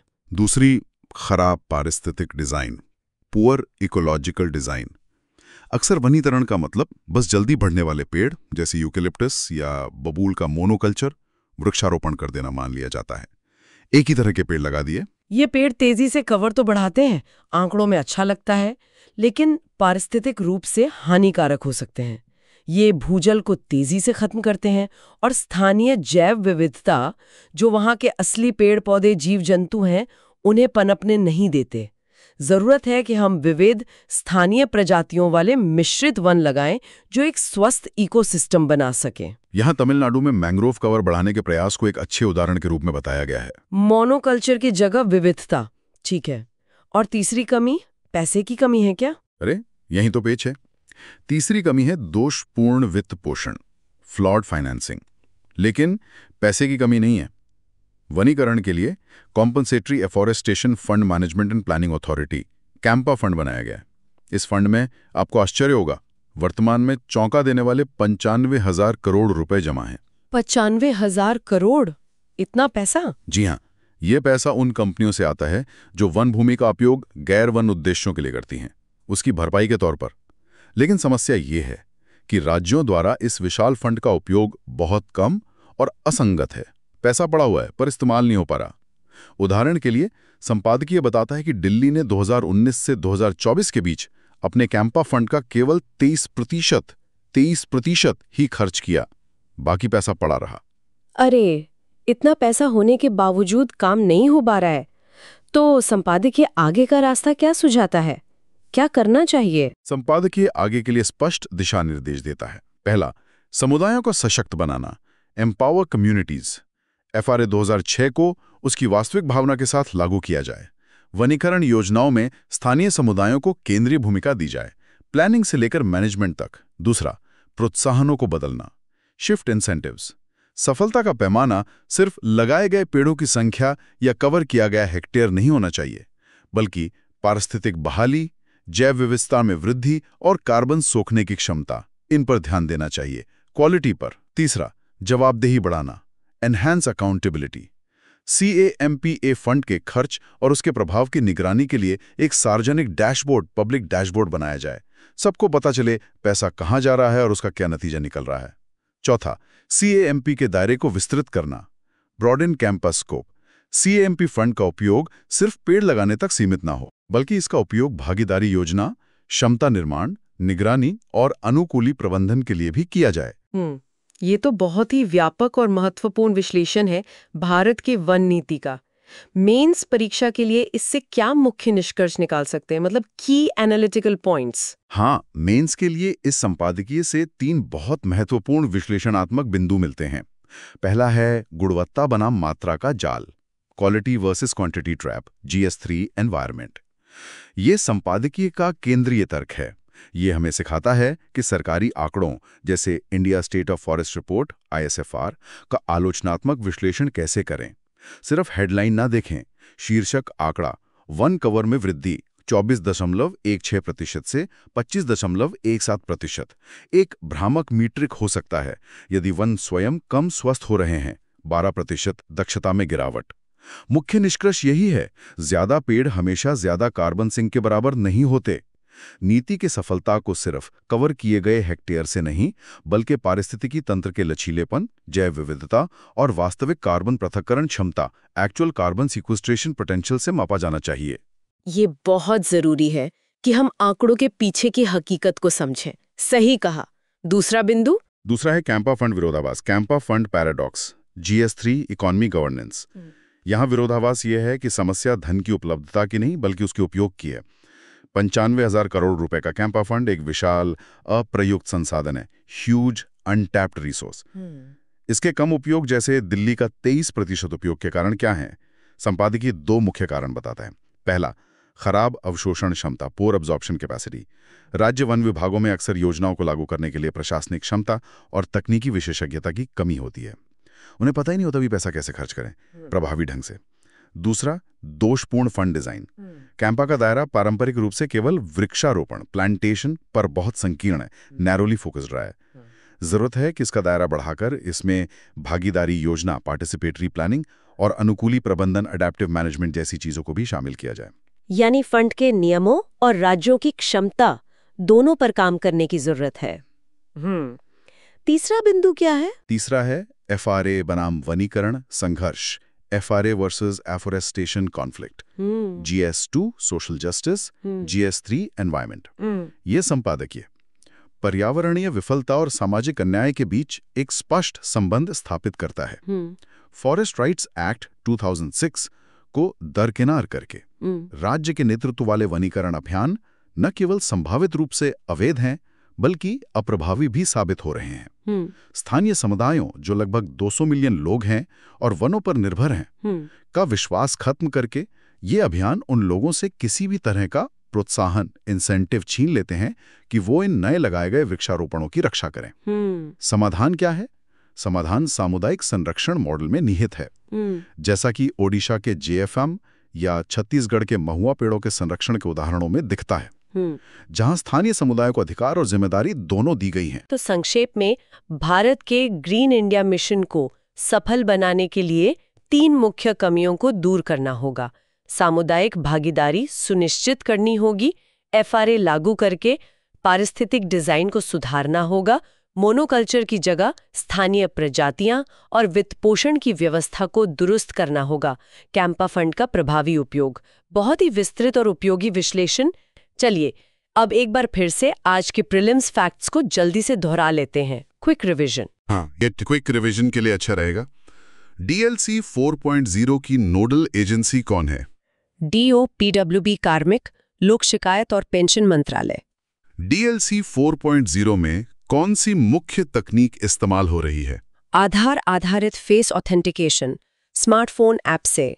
DLC 4.0 में घर तक सेवा पहुंचाने वाला फाइजिटल पार्टनर कौन है? IPBB, India post payments bank, अपने 1 करोड़ 80 लाख डाकियों के नेटवर्क के साथ। DLC 4.0 का लक्ष्य क्या है? नवंबर 2025 तक 2 करोड़ DLC बनाना। रेलवे सुरक्षा से जुड़ी खबर। बिलासपुर छत्तीसगढ़ के पास यात्री ट्रेन और मालगाड़ी की टक्कर, 6 लोगों की मौत। US चाइना संबंधों से जुड़ी खबर। चीन पर लगे अमेरिकी टैरिफ पर अमेरिकी सुप्रीम कोर्ट में सुनवाई, 5 नवंबर 2025। क्रिटिकल मिनरल्स के संदर्भ में क्या चेतावनी दी गई? अमेरिकी ट्रेजरी सचिव ने रेयर अर्थ्स को लेकर चीन पर नए टैरिफ की चेतावनी दी। आज कौन सा प्रमुख त्योहार है? गुरु नानक जयंती, जिसे प्रकाश उत्सव, गुरु पर्व भी कहते हैं, पहले सिख गुरु का जन्म। सिख दर्शन का कौन सा महत्वपूर्ण संस्थान समानता का प्रतीक है? त्योहार है कार्तिक पूर्णिमा, जिसे देव दिवाली भी कहते हैं। आज शेयर बाजार क्यों बंद है? गुरु नानक जयंती के कारण BSc और NSC में अवकाश हैं। हाल ही में किस पूर्व मंत्री का निधन हुआ? HY मेती, कर्नाटक के पूर्व मंत्री। बहुत अच्छे। अब कुछ मेंस प्रैक्टिस क्वेश्चंस देख लेते हैं, साथ में उनके उत्तर की रूपरेखा मॉडल आंसर आउटलाइन भी डिस्कस कर लेते हैं ताकि सिरू मिल जाए कि लिखना कैसे है। पहला सवाल, GS2 शासन 150 शब्द। फिजिटल मॉडल भारत में सार्वभौमिक सार्वजनिक सेवा वितरण, यूनिवर्सल पब्लिक सर्विस डिलीवरी और ईज ऑफ लिविंग प्राप्त करने की कुंजी है। DLC कैंपेन 4.0 के संदर्भ में कथन का समालोचनात्मक विश्लेषण करें। Critically analyse the statement in the context of DLC campaign 4.0। अच्छा सवाल है। इसकी संरचना कुछ इस तरह हो सकती है। परिचय, फिजिकल मॉडल को संक्षेप में परिभाषित करें और बताएं कि ये कैसे सेवा वितरण में क्रांति ला रहा है। DSC कैंपेन 4.0 का उदाहरण दें। मुख्य भाग, फिजिकल मॉडल के फायदे बताएं। डिजिटल परत, ऑथेंटिकेशन से स्पीड, सटीकता, पारदर्शिता मिलती है। फिजिकल परत, IPPB डाकियों के नेटवर्क से अंतिम मील कनेक्टिविटी सुनिश्चित होती है, खासकर डिजिटल रूप से वंचित लोगों के लिए। DLC 4.0 के संदर्भ में महत्व, कैसे इसने सार्वभौमिक पहुंच सुनिश्चित की, पेंशन भोगियों की गरिमा बहाल की और प्रक्रिया को सरल बनाया। ईज ऑफ लिविंग, समालोचनात्मक विश्लेषण, यहां चुनौतियां भी बतानी होंगी, जैसे दूर दराज के इलाकों में इंटरनेट कनेक्टिविटी की समस्या, डाकियों का प्रॉपर प्रशिक्षण, डेटा सुरक्षा की चिंताएं। क्या ये मॉडल हर सेवा के लिए उपयुक्त है, ये भी सोचें। निष्कर्ष, फिजिटल मॉडल की क्षमता को रेखांकित करें, लेकिन चुनौतियों के समाधान की आवश्यकता पर बल दें। ये एक स्केलेबल टेम्पलेट हो सकता है, लेकिन इसे संदर्भ के अनुसार ढालना होगा। बहुत स्पष्ट संरचना है। दूसरा सवाल, GS3 पर्यावरण 250 शब्द। भारत की वनीकरण रणनीति गुणवत्ता, पारिस्थितिक लचीलापन पर मात्रा, कैनोपी कवर पर अत्यधिक ध्यान केंद्रित करने से ग्रस्त है। प्रमुख कार्यान्वयन कमियों पर चर्चा करें और कैंपा फंड के प्रभावी उपयोग के लिए सुधार सुझाएं।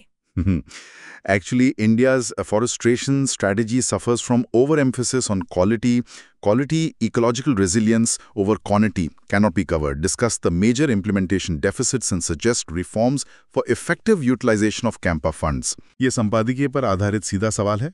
संरचना इस प्रकार हो सकती है। परिचय, इंट्रोडक्शन, कथन से सहमत होते हुए शुरुआत करें। बताएंगे कैसे वन कवर बढ़ने मात्रा के बावजूद गुणवत्ता जैसे 12% दक्षता में गिरावट चिंता का विषय है। मुख्य भाग, 3 प्रमुख कार्यान्वयन कमियों का विस्तार से वर्णन करें। 3 प्रमुख कार्यान्वयन कमियों का विस्तार से वर्णन करें। 1. सामुदायिक भागीदारी का अभाव, FRA 2006 की अनदेखी और उसके क्या परिणाम हो रहे हैं। 3 प्रमुख कार्यान्वयन कमियों का विस्तार से वर्णन करें। 2. खराब पारिस्थितिक डिजाइन, मोनोकल्चर के नुकसान, स्थानीय जैव विविधता की उपेक्षा। 3 प्रमुख कार्यान्वयन कमियों का विस्तार से वर्णन करें। 3. दोषपूर्ण वित्तपोषण, कैंपा फंड के कम उपयोग के कारण अवशोषण क्षमता संकीर्ण दायरा। आंकड़ों का प्रयोग जरूर करें।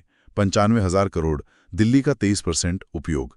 सुधार, रिफॉर्म्स फॉर कैंपा फंड। सुधार, कैंपा फंड को एकीकृत करें, सामुदायिक भागीदारी को अनिवार्य बनाएं। सुधार, कैंपा के तहत वित्त पोषण के मैट्रिक्स बदलें, पेड़ गिनने से आगे बढ़कर पारिस्थितिक स्वास्थ्य पर ध्यान दें। सुधार, कैंपा में दायरे को विस्तृत करें, भागीदारी योजना, क्षमता निर्माण, निगरानी शामिल करें। सुधार, राज्यों की क्षमता निर्माण पर ध्यान दें। फंड उपयोग की पारदर्शिता और जवाबदेही बढ़ाएं, जैसे पब्लिक डैशबोर्ड। निष्कर्ष, दोहराएं कि गुणवत्ता पर ध्यान केंद्रित करने और कार्यान्वयन कमियों को दूर करने से ही भारत अपने जलवायु लक्ष्यों NDCs को प्राप्त कर सकता है और वनों का सतत भविष्य सुनिश्चित कर सकता है। बिल्कुल। तीसरा सवाल, GS1, GS2 सामाजिक मुद्दे शासन 250 शब्द। आर्थिक लोकतंत्र के बिना राजनीतिक लोकतंत्र अस्थिर है। बिहार के विकास चुनौतियों के संदर्भ में इस कथन का समालोचनात्मक मूल्यांकन करें, उन संरचनात्मक मुद्दों पर प्रकाश डालें जो दशकों की सामाजिक न्याय राजनीति के बावजूद बने हुए हैं। ये एक विश्लेषणात्मक सवाल है जो बिहार वाले संपादकीय से जुड़ा है। संरचना, परिचय, इंट्रोडक्शन, कथन की व्याख्या करें। राजनीतिक शक्ति, वोट देने, चुने जाने का अधिकार तब तक अधूरी है जब तक आर्थिक संसाधनों, भूमि, रोजगार, संपत्ति तक समान पहुंच न हो। बिहार का उदाहरण दें, जहां मंडल राजनीति के बावजूद गहरी आर्थिक असमानताएं बनी हुई हैं। मुख्य भाग, बॉडी, बिहार में राजनीतिक लोकतंत्र का विस्तार। मंडल राजनीति और पिछड़ी जातियों के राजनीतिक उदय का संक्षिप्त उल्लेख करें। आर्थिक लोकतंत्र का अभाव, आंकड़ों का प्रयोग करके दिखाएं कि आर्थिक शक्ति कैसे केंद्रित है। 15.5% सवर्ण, 31% नौकरियां, 80% जमीन। आय असमानता का उल्लेख करें। बने हुए संरचनात्मक मुद्दे। विषम भूमि स्वामित्व, ये कैसे अवसरों को सीमित करता है।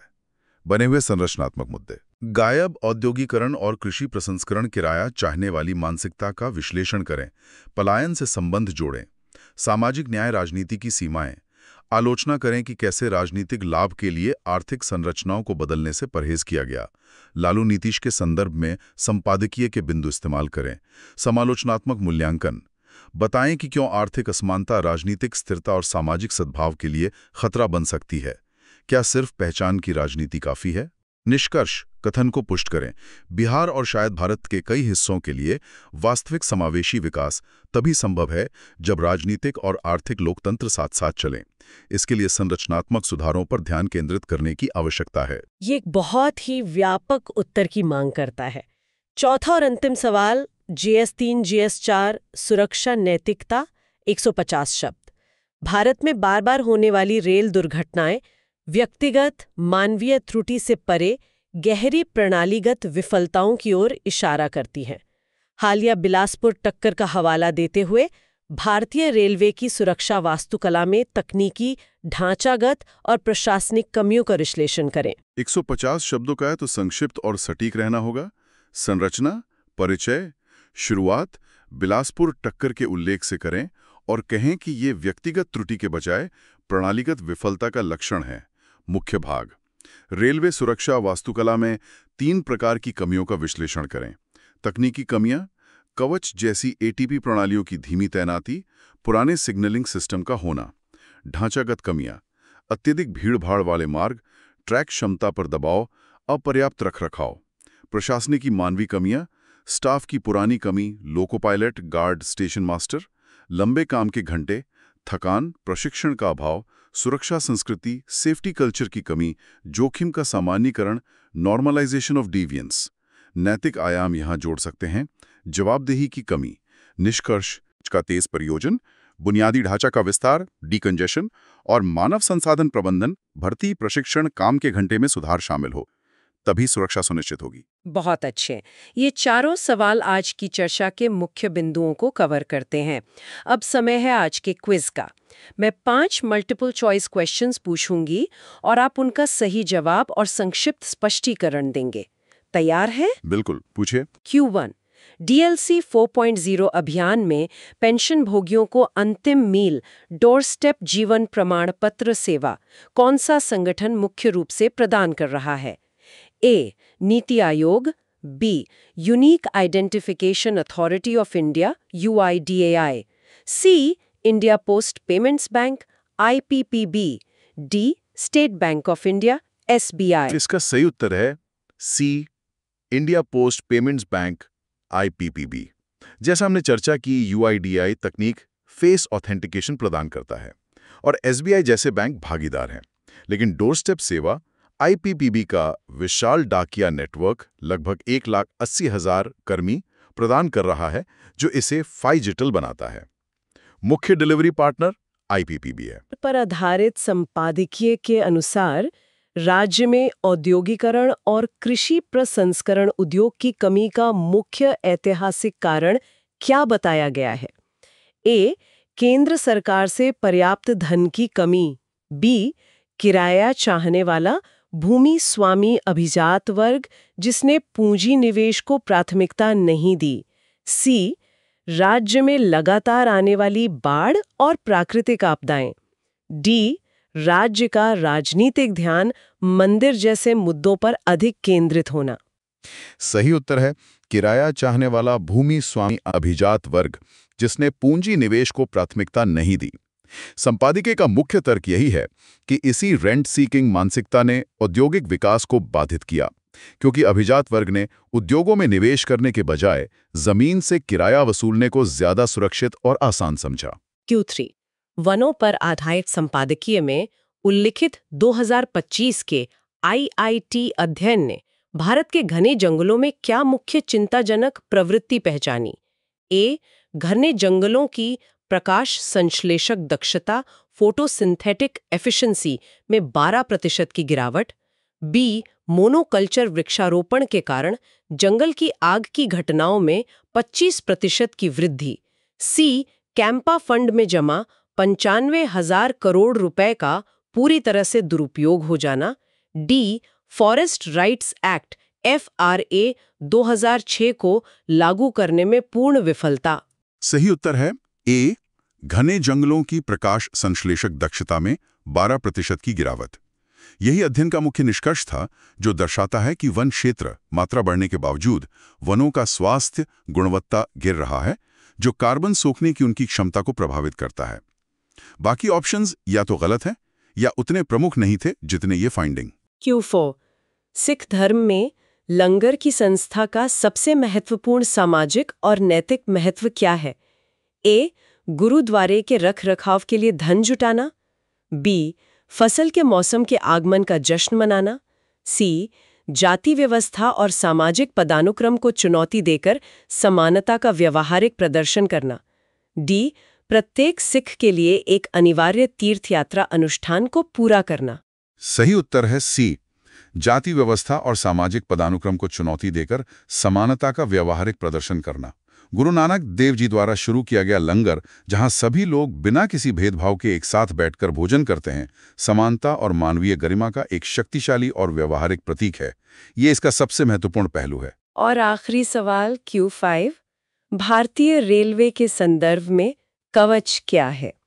ए यात्रियों के लिए ट्रेनों की रियल टाइम लोकेशन ट्रैक करने वाला एक मोबाइल ऐप, बी टक्करों विशेष रूप से signal passing at danger SPD के कारण होने वाली को रोकने के लिए भारत की स्वदेशी ऑटोमेटिक ट्रेन सुरक्षा ATP प्रणाली, सी ट्रेन के डिब्बे बनाने के लिए इस्तेमाल किया जाने वाला एक नया उच्च शक्ति वाला स्टील मिश्र धातु, डी अत्यधिक तनाव में काम करने वाले लोको पायलटों के लिए एक अनिवार्य मनोवैज्ञानिक परामर्श कार्यक्रम। सही उत्तर है बी, टक्करों को रोकने के लिए भारत की स्वदेशी स्वचालित ट्रेन सुरक्षा ऑटोमेटिक ट्रेन प्रोटेक्शन ATP प्रणाली। इसे खासतौर पर मानवीय त्रुटियों से होने वाली दुर्घटनाओं को रोकने के लिए डिजाइन किया गया है, जैसा कि बिलासपुर जैसी घटनाओं से बचने के लिए जरूरी है। ये एक सेफ्टी सिस्टम है। बहुत बढ़िया। पांचों सवालों के जवाब एकदम सही। और सुनने वालों के रिवीजन के लिए आज की चर्चा से जुड़े 10 महत्वपूर्ण फ्लैश कार्ड्स भी हमारी वेबसाइट और ऐप पर उपलब्ध रहेंगे, जिन्हें आप देख सकते हैं। और चलते चलते आज का विचार, समाज के विकास का सच्चा माप केवल उसके आर्थिक विकास में नहीं है, बल्कि इसमें है कि वो अपने सबसे कमजोर लोगों के साथ कैसा व्यवहार करता है। ये विचार आज के डिजिटल लाइफ सर्टिफिकेट अभियान और उसमें दिखाई गई संवेदनशीलता से बिल्कुल मेल खाता है। बिल्कुल सही कहा।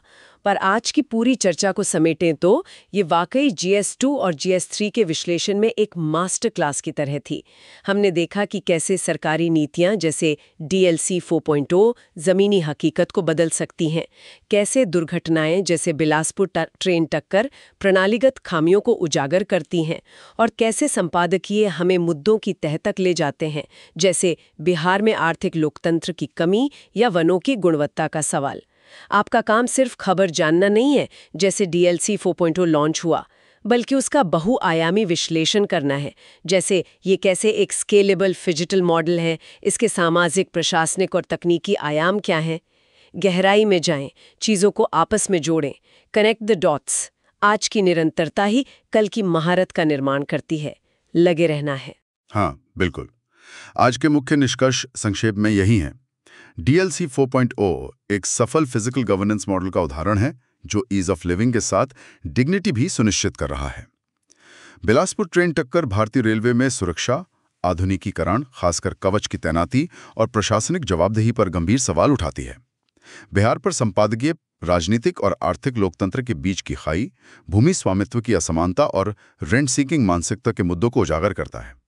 वनों पर संपादकीय गुणवत्ता बनाम मात्रा की बहस को सामने लाता है और ग्रीन इंडिया मिशन की सफलता के लिए कैंपा फंड के प्रभावी उपयोग और फॉरेस्ट राइट्स एक्ट के क्रियान्वयन के महत्व पर जोर देता है। ये सभी टॉपिक्स और कॉन्सेप्ट्स UPSC परीक्षा के तीनों चरणों प्रीलिम्स, मेंस और इंटरव्यू के लिए अत्यंत महत्वपूर्ण है। मेहनत करते रहो, सिस्टम हिलेगा। अगर ये सत्र अच्छा लगा तो लाइक, शेयर और कमेंट जरूर करो, और सब्सक्राइब करो सुन लो UPSC को, ₹299 की मेंबरशिप ज्वाइन करके आप हमारे एक्सक्लूसिव कंटेंट, नोट्स और अन्य संसाधनों का एक्सेस पा सकते हैं। मिलते हैं कल इसी समय इसी चैनल पर। धन्यवाद।